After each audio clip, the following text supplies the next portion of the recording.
Hey everyone, no layout update today. I've made a lot of progress, but it's really nothing more to talk about since the last update that I've done.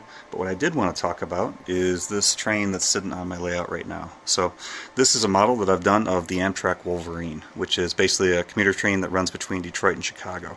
It actually goes from Pontiac, Michigan to Chicago, but Detroit's kind of the bigger hub of it. But anyway, this is a train that I've ridden on many times. It's a great way to get to Chicago just for weekend trips and stuff like that. And I want to talk about it here. So the train I have here is basically based on the Wolverine as of the 1990s, although it really hasn't changed too much today. The entire fleet is made up of a combination of Horizon and Amfleet cars, which I've got here. Typically you find them in a 5 or 6 car configuration, and then usually it has a push-pull power configuration. There'll be a locomotive on each end, and that's because there's really no way to turn this around, I believe, from the Pontiac destination, although that might be true in Chicago as well. But either way, that's typically how you see it, although I have seen it with only one locomotive, including even just recently. So the locomotives here that they run in the 90s were the wonderful EMD F40PHs. So I love these things. They're based on basically the same prime mover as the GP40, the 645 turbocharged engine, and they just sound amazing in real life. So I do miss them today. They don't see them anymore. Once these were replaced, they started going to the GE Genesis P42s, I think it was. And then as of recently, even just this year, I started seeing the Siemens Charger locomotives, which I've actually got a video of one going by here that I'll show.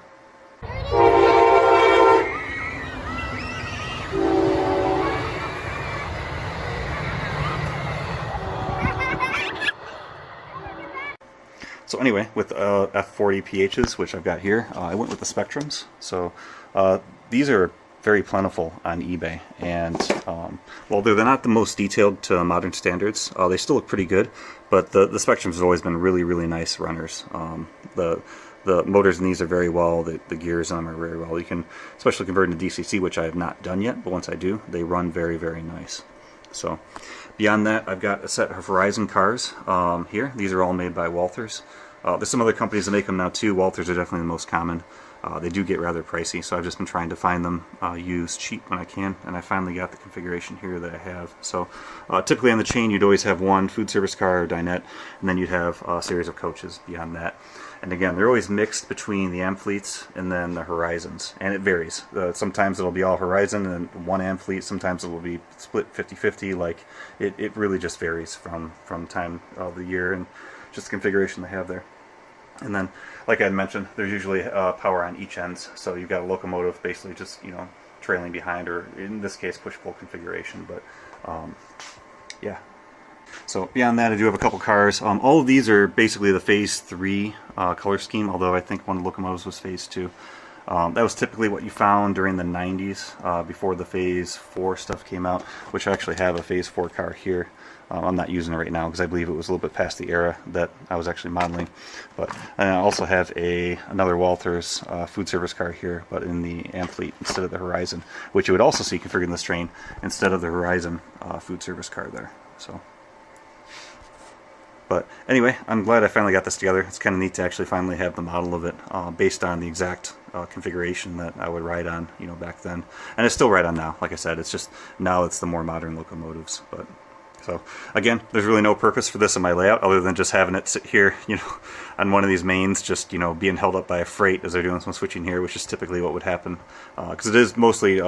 Amtrak doesn't own the track. A lot of it's Norfolk Southern, I believe, that they ride on, so they're second priority to freight. So a lot of times you get stuck on a siding just waiting for the local freight to come by. But one other kind of funny story, as you've made it this far in the video, back about 10 years ago, I was on the Wolverine heading to Chicago. We had just left the Dearborn station, or no, maybe we didn't make it to Dearborn yet. It was somewhere in Detroit still.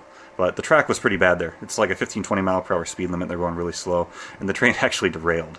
We were moving and everything just stopped. And then we had about 20-30 minutes or so. Then looking out the window, all these construction kind of trucks started showing up outside.